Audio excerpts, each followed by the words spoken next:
শ্রমিক ইউনিয়নের যত নেতা কর্মী আছে, শ্রমিকরা যেন তাদের কাছে আইসা হতাশাগ্রস্ত না হয়, দুর্নীতির শিকার না হয়। কিছু কিছু শ্রমিক ইউনিয়নের নেতা আছে যাদের কারণে আমাদের শ্রমিকরা হতাশাগ্রস্ত হয়, সেই কারণে আমাদের শ্রমিক ইউনিয়নের কর্মীরা আমাদের ইউনিয়নে আসতে চায় না। আমি অবশ্যই তাদেরকে হুঁশিয়ার দিয়ে বলছি, পরবর্তীতে যদি কোনো নেতার বিরুদ্ধে এরকম কোনো অভিযোগ আছে তাহলে আমরা অবশ্যই এটার আইনানুগ ব্যবস্থা নেব। আমি আর বেশি কথা বলবো না, জুমারজি সবাই ভালো থাকবেন। আসসালামু আলাইকুম রহমতুল্লাহ।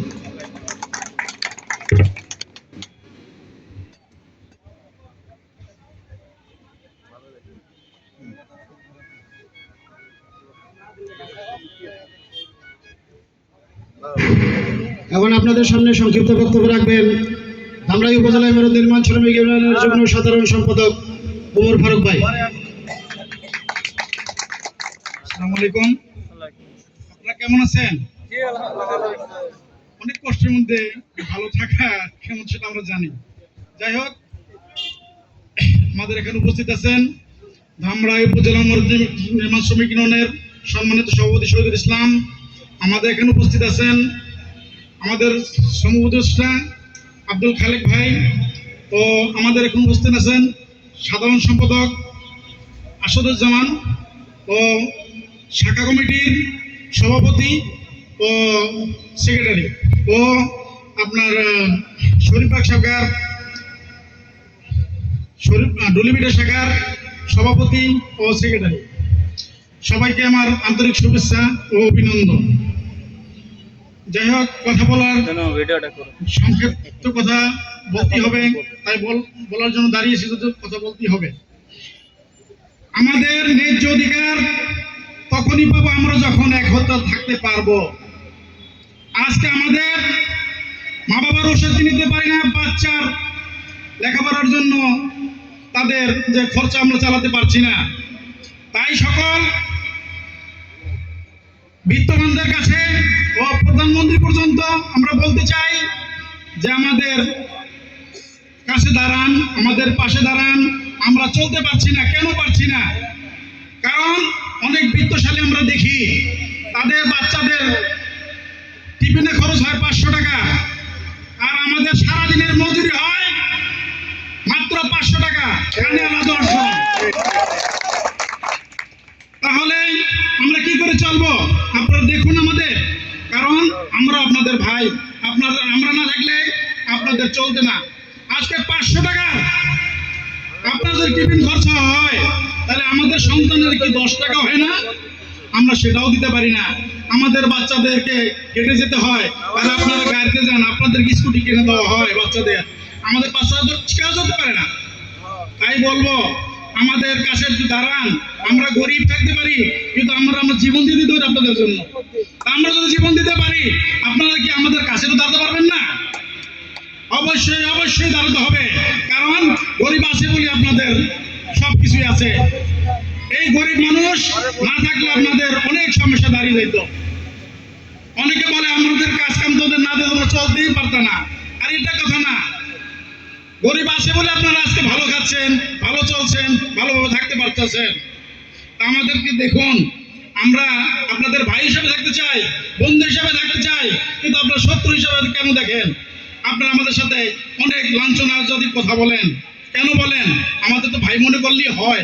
আমরা তো আপনাদেরকে যেতে চাই না, আপনাদেরকে কর্মফলও চাই না। আপনারাই খান, আপনারাই বাসমতি চালের ভাত খান। আমাদের মোটা কাপড়, আমাদের ঔষধের টাকা, আমাদের চলার মতো ব্যবস্থা হলেই তো হয়। আমরা এত কিছু চাই না, আমরা গরিব মানুষ, কিন্তু আপনাদের কাছে থাকতে চাই। তাই আমাদের একটাই স্লোগান দিতে চাই, মালিক শ্রমিক ভাই ভাই একসাথে মিলে থাকতে চাই। সেই কাজটি আপনাদের আশা করি মনে থাকবে, রাখবেন, আমাদেরকে কখনো অবহেলা করবেন না। এই বলে আমার সংক্ষিপ্ত এখানে শেষ করছি। দুনিয়ার মজদুর এক হও, এক হও, এক হও।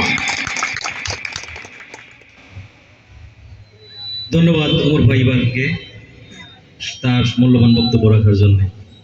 ইতিমধ্যে আমাদের সামনে কিছু সংক্ষিপ্ত আকারে বক্তব্য পেশ করবেন মোহাম্মদ নূর আলম ভাই, সাংগঠনিক সম্পাদক ধামরাই উপজেলা ইমারত নির্মাণ শ্রমিক ইউনিয়নের।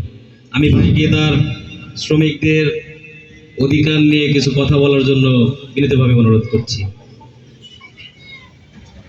উপস্থিত সভার সভাপতি এবং প্রধান অতিথি, আরো বিশেষ অতিথি এবং আমার সহধর্মী ভাইয়েরা, সম্মানিত মঞ্চের সামনে উপস্থিত সম্মানিত ব্যক্তি, সদস্যবৃন্দ, সকলের প্রতি আমার মে দিবসের শুভেচ্ছা ও সালাম। আসসালামু আলাইকুম। আজ 1 মে আন্তর্জাতিক শ্রমিক দিবস।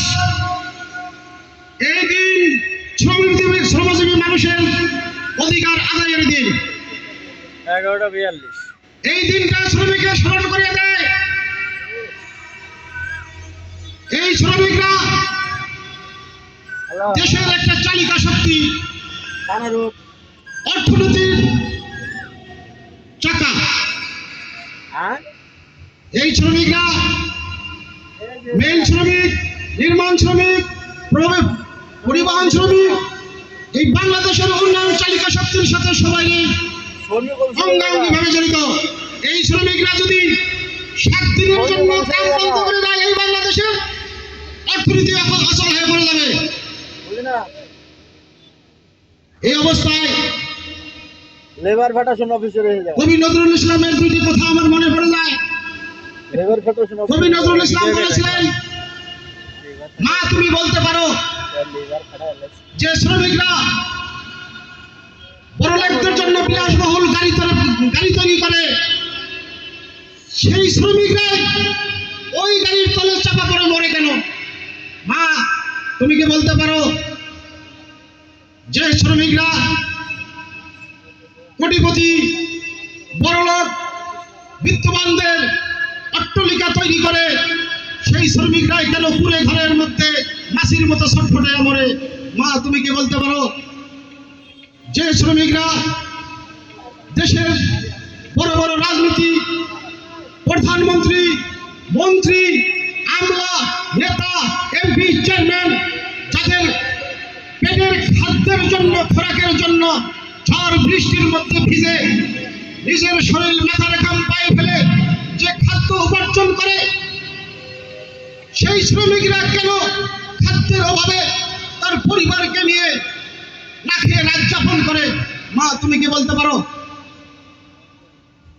তাই আমি বলতে চাই, আমরা বড়লোকদের অট্টালিকা তৈরি করি, আমরা কুড়ে ঘরের মধ্যে পড়ে ছটফটাই, আমাদের খোঁজ নেওয়ার মতো কেউ নাই।